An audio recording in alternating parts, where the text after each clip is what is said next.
बिस्मिल्लाहिर्रहमानिर्रहीम। अस्सलाम वालेकुम नाजरीन, कैसे हैं आप? उम्मीद करता हूँ आप सब खैरियत से होंगे।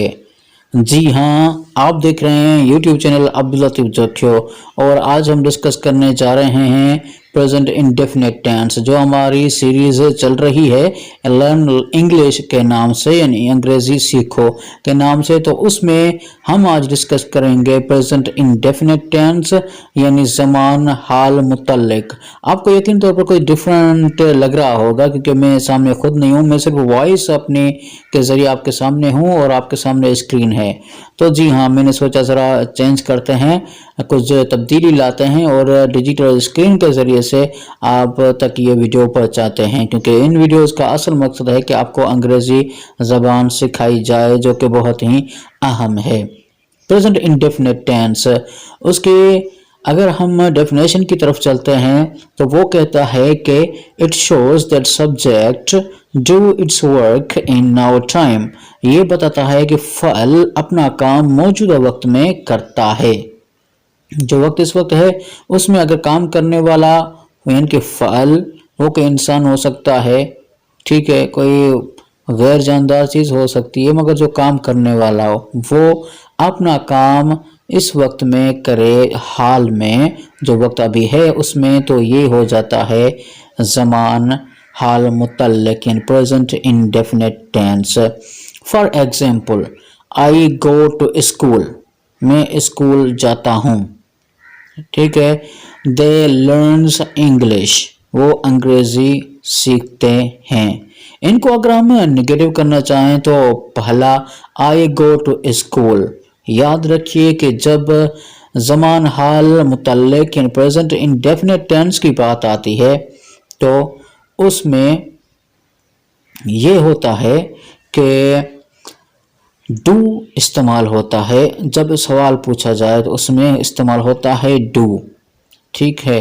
तो डू हम यूज़ करेंगे, मगर इससे पहले कि इसको हम इंटेरोगेटिव बनाएं आपको फार्मूला भी बता देते हैं। फार्मूले में सबसे पहले आएगा सब्जेक्ट, उसके बाद आएगा एक्शनरी वर्ब, और एक्शनरी वर्ब में वर्ब की फर्स्ट फॉर्म यानी पहली फॉर्म वर्ब की इस्तेमाल होगी। उसके बाद आएगा ऑब्जेक्ट। एक्शनरी वर्ब बताता है एक्शन के बारे में कि कौन सा काम हो रहा है, ठीक है। आई गो टू स्कूल, इसमें आई सब्जेक्ट है यानी फल काम करने वाला, गो एक्शन है, एक्शनरी वर्ब है गो, और ये go first form of the verb है, ठीक है। Second form of the verb went होगी, ये first form of the verb है। उसके बाद आता है ऑब्जेक्ट यानी जिसके ऊपर काम हो रहा होता है। आई गो टू स्कूल, मैं स्कूल जाता हूँ। इसको हम इंटेरोगेटिव करेंगे तो सिर्फ डू, इस सारे जुमले के स्टार्ट में डू का इजाफा कर देंगे, तो ये बन जाएगा do I go to school, क्या मैं स्कूल जाता हूँ। और इसको हम निगेटिव करेंगे तो नॉट का इजाफा करेंगे, तो यो इस तरह बनेगा I do not go to school, I do not go to school, यानी सब्जेक्ट के बाद डू और नॉट इन दोनों का इजाफा करेंगे तो ये बन जाएगा नाकारी यानी निगेटिव। इसको इंटेरोगेटिव निगेटिव करेंगे तो डू सब्जेक्ट से पहले रखेंगे, उसके बाद सब्जेक्ट, उसके बाद नॉट, और उसके बाद वर्ब, और उसके बाद ऑब्जेक्ट। इस तरह से do I not go to school, क्या मैं स्कूल नहीं जाता हूँ, ठीक है। तो ये हो गया एक जुमला। दूसरे जुमले की तरफ चलते हैं। जो दूसरा जुमला मैंने आपको बताया है वो है दे लर्न्स इंग्लिश।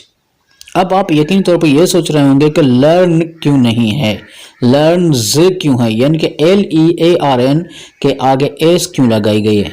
जी, ये एक पॉइंट है, इसको कहते हैं कंजुगेशन। तो मैं आपको बताता हूँ कंजुगेशन क्या है। जब हम फर्स्ट पर्सनल प्रोनाउन इस्तेमाल होता है, यानी जिसमें आता है आई वी यू, अगर किसी जुमले के स्टार्ट में ज़मान हाल का जुमला हो, प्रेजेंट इंडेफिनिट टेंस का जुमला हो, उसके शुरू में सब्जेक्ट में आई आए, वी आए या यू आए, तो उसमें जो आगे वर्ब आएगा एक्शनरी वर्ब, उसमें आगे एस का इजाफा नहीं होगा।